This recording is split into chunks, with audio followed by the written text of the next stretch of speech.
할렐루야. 새벽을 깨우는 특별히 고난주간을 깨우시는 여러분을 진심으로 축복하고 또 축복합니다. 어제 우리는 하나님의 말씀을 통해서 겟세마네 동산에서 정말 몸부림치며 기도하는 당신의 사명을 위해서 정말 인간적인 예수님의 모습은 할 수만 있으면 그 잔을 물리고 싶은 그토록 고통의 순간인 것을 우리가 보게 됩니다. 아버지와 이 관계가 끊어지는 아버지 그 하나님과 늘 기도를 통해서 가까이 했던 그 아버지가 그 순간만큼은 진노의 잔을 마셔야 되는 그 고통을 예수님도 감당하기가 너무 어려웠던, 그러나 그 모든 것이 기도를 통해서 또한 하나님과의 깊은 관계인 기도를 통해서 이 문제를 해결해가는 것을 보게 됩니다. 그래서 어제 저희는 얼마나 이 기도가 중요한가를 살펴보았습니다. 우리의 모든 신앙생활의 가장 중요한 기초 체력이 무엇이냐? 기도라는 것입니다.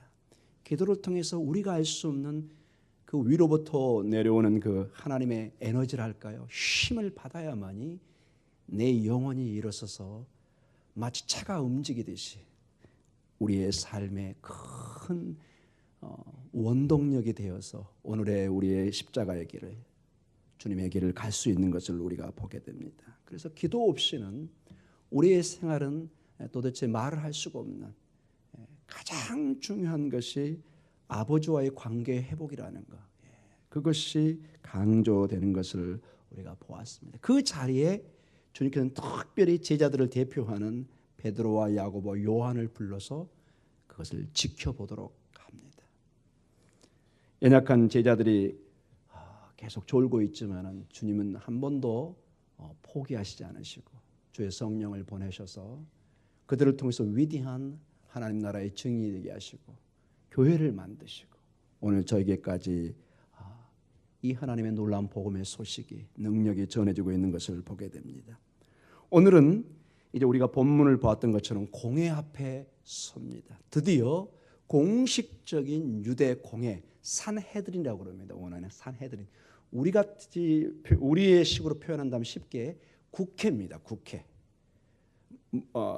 우리는 뭐 산권이 분리되어서 이게 약간 권한이 분리되어 있지만은 이 당시에는 로마의 그 제국의 힘 외에 유대인 입장에서 가장 큰 의결 기관이고 어떤 면에서 사형까지도 언도할 수 있는, 물론 로마의 나중에 허락도 받아야 되겠지만 여하간 상당한 생활의 결정권을 가진 의결기관이 바로 이 공회, 산헤드린이라는 이 공회 앞에 서게 됩니다.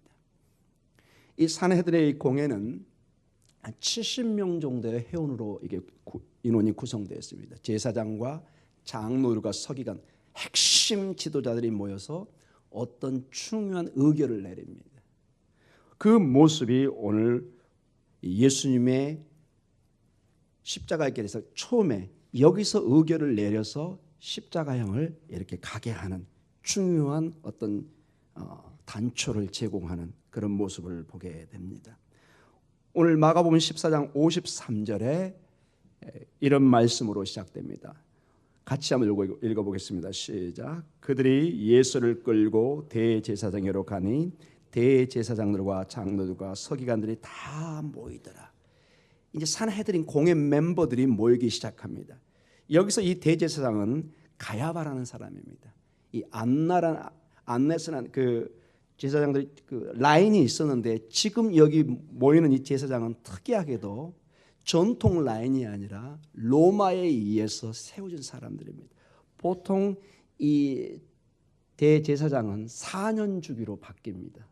그런데 여기에 있는 이 가야바는 19년 정도를 대제사장 자리에 있었습니다. 엄청난 어떻게 보면 힘을 가졌던 사람이죠. 보통 사람은 할 수 없는 장기 집권을 하는 그런 아주 특이한 대제사장이었고 막강한 힘을 가졌다는 거죠. 그 집안이 완전히 이 성전의 힘을 이렇게 쥐고 있는. 그래서 이 대제사장은 별명이 종교 재판관이었습니다. 하나님 앞에 예배드리는 모든 걸 관장하는 사람과 동시에 이 산헤드린의 핵심 의장으로서 마지막 결정권을 이렇게 내릴 정도로 큰 힘을 가지고 있었습니다. 그런데 오늘 이 예수님을 잡아가는 이 공회는, 이 사내들의 모임은 불법입니다, 사실은. 왜냐? 몇 가지로, 한 중요한 세 가지로 지금 그들 스스로 불법을 행하고 있습니다. 첫 번째로, 이 공회 모임에서 최종 재판의 선고는 절대 밤에 내려서는 안 됩니다.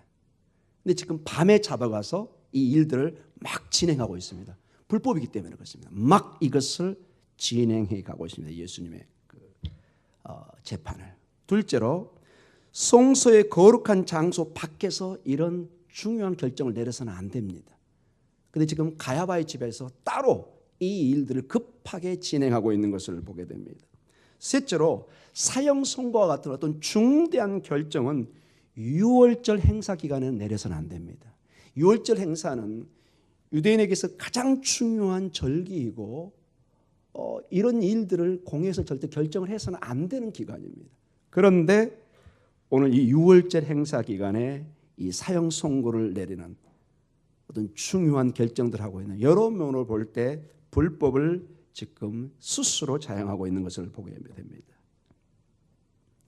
오늘 이러한 여러 가지 이유에 맞지 않는 조건이 있는데도 불구하고 불법적인 재판을 진행하며 예수님에게 사형 선고를 내리는 그런 모습을 보게 됩니다. 마가복음 14장 55절에서 59절에 얼마나 스스로 모순을 가지고 있는 이 재판을 진행하고 있는가, 그것이 이 마가 저자에서 이게 벌써 기록되어 있습니다. 우리 같이 읽겠습니다. 55절부터 시작. 대제사장과 온 공회가 예수를 죽이려고 그를 칠 증거를 찾되 얻지 못하니, 이는 예수를 쳐서 거짓 증언하는 자가 많으나 그 증언이 서로 일치하지 못함이라. 어떤 사람들이 일어나 예수를 쳐서 거짓 증언하여 이르되, 우리가 그의 말을 들으니 손으로 치는 이 성전을 내가 헐고 손으로 짓지 아니한 다른 성전을 사흘 동안에 지으리라 하더라 하되 그 증언도 서로 일치하지 않더라. 스스로 지금 말이 막 이 말이 나오고 저 말이 나오고 전혀, 왜냐?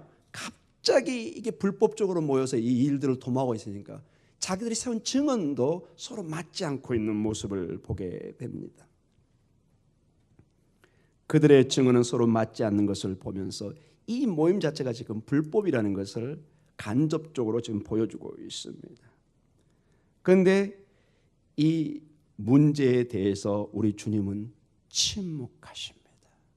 불법을 보고 분명히 지금 부당하게 이 일들이 진행되는데 우리 주님은 한마디 말씀이 없으십니다.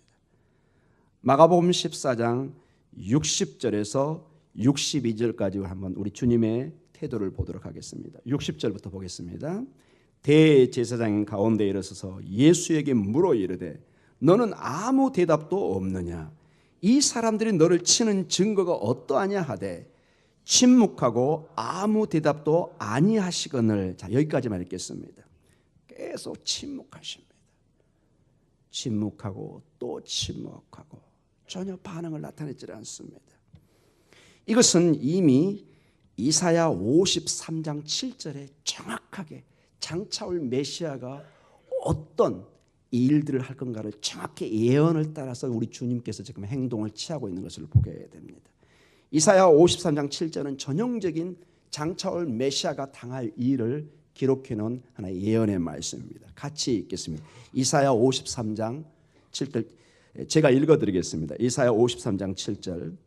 그가 곤욕을 당하여 괴로울 때에도 그의 입을 열지 아니하였으며 마치 도수장으로 끌려가는 어린 양과 털 깎는 자 앞에 잠잠한 양같이 그의 입을 열지 아니하였도다.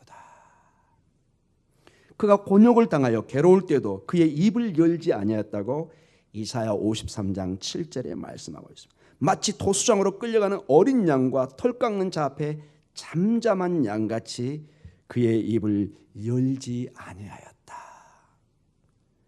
그 예언이 지금 예수님을 통해서 그대로 이루어지고 있는 것을 보게 됩니다. 이런 침묵이 계속되니까 당황하는 이 가야바 대제사장은 다시 묻습니다. 너가 정말로 그 약속한 메시아냐?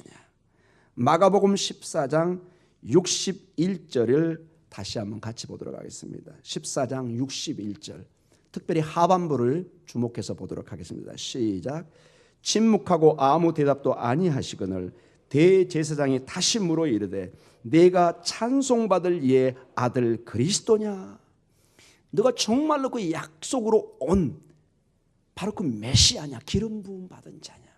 너가 정말 우리 조상이 그토록 우리가 기다렸던 그 사람이냐? 그 메시아냐? 정말 그게 맞느냐? 이 물으면은 놀랍도록 주님이 대답하십니다. 마가복음 14장 62절 바로 그 다음 절에 대답을 하고 계십니다. 62절 같이 읽겠습니다. 예수께서 이르시되 내가 그니라 인자가 권능자의 우편에 앉은 것과 하늘 구름을 타고 오는 것을 너희가 보리라 하시네. 주께서 대답하시기를 내가 그다. 인자가 권능자의 우편에 앉은 것과 하늘 구름을 타고 오는 것을 너희가 보리라. 이것은 여러분 주님의 중요한 메시아인 것을 고백하는과 동시에 무서운 심판의 경고의 메시지입니다. 이 고백은 구약의 세 개의 중요한 오실 메시아에 대한 약속의 말씀이고 특별히 심판주로 오셔서 심판을 메시아의 예언을 또한 성취하고 있는 것을 보게 됩니다. 이사야 52장 8절에 이런 말씀이 있습니다. 이사야 52장 8절에 내 파수꾼들의 소리로다. 그들의 소리를 높여 일제히 노래하니 이는 여호와께서 시온으로 돌아오실 때 그들의 눈이 마주 보리로다. 시온으로 돌아오실 때, 즉 이것은 메시아가 왕으로 돌아오실 예언의 말씀입니다. 이사야 52장 8절입니다. 이걸 전통적으로 유대인들은 왕이신 메시아가 와서 이룰 일들을 얘기하고 있었습니다. 이 일들을 지금 예수님께서 말씀하고 계시는 것입니다. 시편 110편 1절에 또한 이런 예언이 되어 있습니다. 시편 110편 1절에 여호와께서 내 주에게 말씀하시기를 내가 내 원수들로 내 발판이 되게 하기까지 너는 내 오른쪽에 앉아 있으라 하셨도다. 원수들을 내 발판에 세운다. 심판하는 모습입니다. 이 말씀이 전통적으로 메시아가 와서 하는 심판의 모습을 보여주고 있습니다. 가장 중요한 것은 다니엘 7장 13절에 인자에 대한 예언이 되어 있습니다. 다니엘서 7장 13절은 이렇게 나와 있습니다. 내가 또 밤 환상 중에 보니 인자 같은 이가 하늘 구름을 타고 와서 옛적부터 항상 계신 이에게 나아가 그 앞으로 인도되며 그 사람의 아들 그 인자가 하늘의 구름을 타고 오십니다. 이건 전통적으로 메시아가 오는 모습입니다. 마치 우리 주님께서 마지막 승천하실 때 너희가 본대로 내가 다시 구름 타고 오시겠다는 그 약속의 말씀과 동일한 말씀입니다. 자, 지금 이 말씀은 이런 것입니다. 너희들이 나를 지금 재판하고 판단하고 있지만 내가 곧 너를 심판하러 올 것이다. 이렇게 말씀하고 있는 것입니다. 지금은 너희가 나를 인간적으로 재판을 하고 심판하고 있지만 내가 반드시 하나님의 때 너희를 심판하러 올 메시아인 것을 기억하고 있으라고 지금 정말로 경고의 메시지를 동시에 함께 하고 있는 것입니다. 자, 이 말을 들었을 때 이 제사장은 이게 무슨 말인지 금방 알죠. 오직 메시아 하나님의 아들만 할 수 있는 용어이기 때문에 깜짝 놀라고 신성모독을 느낍니다. 이런 놈이 다 있나 하는 식으로 하면서 그 표시로 옷을 찢어버립니다. 화가 난 제사장 분노의 표시로 옷을 찢습니다. 고대세계는 우리식으로 옷이 안 되어 있고 어떤 천식으로 이렇게 겉옷이 이렇게 되어 있습니다. 이것을 찢는 것은 가장 큰 분노를 표시하는 것입니다. 우리 마가복음 14장 63절에서 65절의 제사장과 그 사람들의 반응을 한번 보도록 하겠습니다. 같이 읽겠습니다. 대제사장이 자기 옷을 찢으며 이르되 우리가 어찌 더 증인을 요구하리요? 그 신성 모독하는 말을 너희가 들었도다. 너희는 어떻게 생각하느냐 하니 그들이 다 예수를 사형에 해당한 자로 정죄하고 어떤 사람은 그에게 침을 뱉으며 그의 얼굴을 가리고 주먹으로 치며 이르되 선지한 노릇을 하라 하고 하인들은 손바닥으로 치더라. 대제사장은 옷을 찢습니다. 그리고 신성모독이라고 그러고 사형에 해당한다고 얘기를 합니다. 사람들은 침을 뱉습니다. 여러분, 이 침은 우리에게도 가장 치욕적인 거지만 이 유대사회에서 침은 가장 상대방에게 모독을 주는 방법입니다. 도저히 해서는 안 되는 건데 침을 뱉습니다. 여러분, 상상을 해보십시오. 우리 인간이 하나님에게 침을 뱉는다고 여러분 생각을 해보세요. 이게 어떤 일을 하고 있는지 전혀 모르고 있는 거죠. 주먹으로 칩니다. 손바닥으로 칩니다. 우리 주님은 전혀 반응을 나타내지 않습니다. 이사야 50장 6절에 보면 이것이 그대로 예언의 성취인 것을 보게 됩니다. 이사야 50장 6절에 이런 말씀이 있습니다. 나를 때리는 자들에게 내 등을 맡기며 나의 수염을 뽑는 자들에게 나의 뺨을 맡기며 모욕과 침뱉음을 당하여도 내 얼굴을 가리지 아니하였느니라. 가장 비참하고 긴 밤이었던 시간을 베드로전서 2장 23절은 다음과 같이 기록하고 있습니다. 이것을 보았던 베드로는 직접 이 내용을 베드로전서 2장 23절에 이렇게 말씀하고 있습니다. 욕을 당하시되 맞대어 욕하지 아니하시고 고난을 당하시되 위협하지 아니하시고 오직 공의로 심판하시는 이에게 부탁하시며 욕을 당하여도 맞대어 욕하지 아니하고 고난을 당하여도 위협하지 아니하고 오직 공의로 심판하신 이에게, 즉 하나님에게 이 모든 것을 맡기고 참고 침묵하는 것을 보게 됩니다. 이제 결론적으로 말씀을 마치겠습니다. 사랑하는 성도 여러분, 정말로 우리가 이 고난 주간을 맞으면서 찬양할 이유가 있습니다. 슬픔이고 고통이지만 정말 저희가 하나님께 감사할 이유는 뭐냐? 이 고난과 핍박 속에서도 우리 주님이, 우리의 반석 되시는 주님이 단 한 번도 우리 앞에서 흔들리지 않으셨다는 것입니다. 왜냐? 여기에 지금 앞뒤로 베드로의 모습이 나옵니다. 그건 제가 보질 않았습니다. 베드로가 끝까지 주님을 따른 것 같지만은 주님을 나중에 부인하고 3번씩이나 부인하는 모습, 또는 저주하는 모습이 기록되어 있습니다. 인간은 절대로 끝까지 약속을 지키지 못하는 것을 보게 됩니다.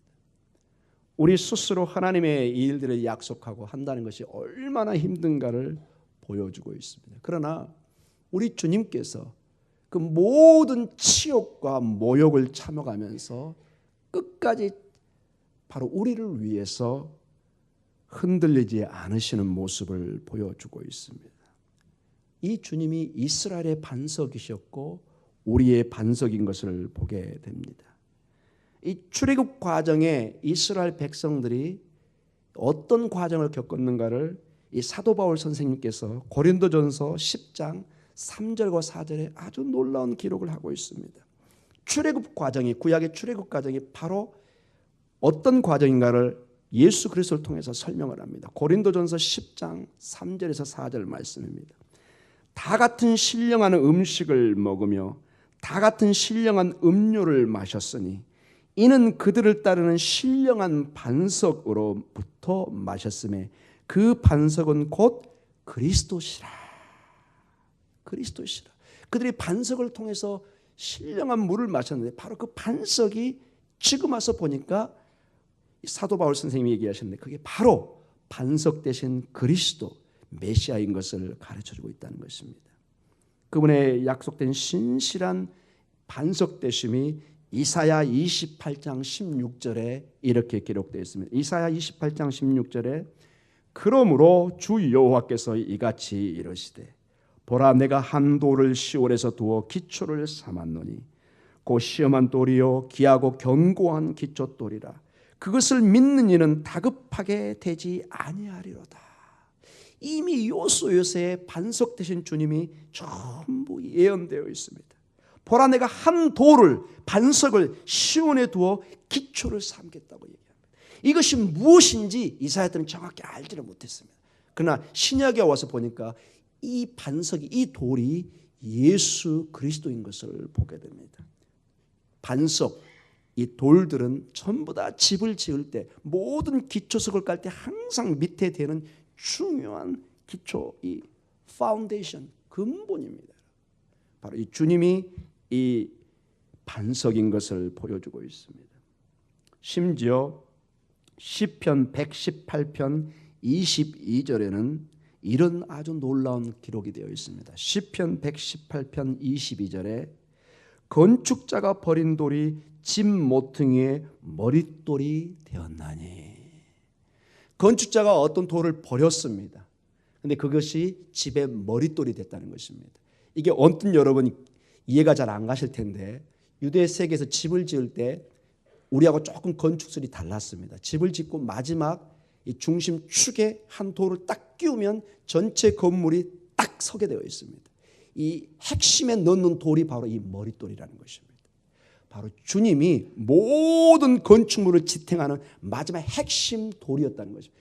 그들이 쓸모없는 것처럼 버렸지만은 그 돌이 바로 머릿돌이 되었다고 말씀하고 있습니다. 신약에 와서 베드로전서 2장 6절에 이 약속이 성취되고 있는 것을 보게 됩니다. 베드로전서 2장 6절에 성경에 기록되었으되 보라 내가 택한 보배로운 모퉁이 돌을 시온에 두노니 그를 믿는 자는 부끄러움을 당하지 아니하리라 하였으니. 이 모퉁이 돌을 믿는 자는 절대로 부끄러움을 당하지 않을 것이라고 약속하고 있습니다. 예수 그리스도를 믿는 저희들이 부끄러움을 당하지 않고 영원한 하나님의 생명과 구원에 이를 것을 지금 약속해 주고 있는 것입니다. 사랑하는 성도 여러분, 우리 주님께서 유월절이 아닌 초막절에 큰 두 번째 명절 중에 하나가 바로 초막절, 그 장막을 짓는 시기가 있습니다. 그때 그 백성들을 향해서 이런 말씀을 주고 있습니다. 요한복음 7장 37절과 38절에 아주 놀라운 말씀을 주고 있습니다. 요한복음 7장 37절에서 38절의 말씀입니다. 이것을 우리 같이 한번 읽어보도록 하겠습니다. 오늘 우리에게 마지막으로 주시는 우리 주님의 말씀입니다. 지치고 상한 여러분들에게 주께서 주시는 말씀입니다. 요한복음 7장 37절에서 38절의 말씀입니다. 우리 찾으셨으면 같이 읽도록 하겠습니다. 시작. 명절 끝날 곧 큰 날에 예수께서 서서 외쳐 이르시되 누구든지 목마르거든 내게로 와서 마시라. 나를 믿는 자는 성경의 이름과 같이 그 배에서 생수의 강이 흘러나오리라 하시니. 아멘. 여러분 얼마나 놀라운 고백입니까? 여러분 바로 전에 그들이 마셨던 신령한 물이 그 반석에서 나온다고 그랬잖아요.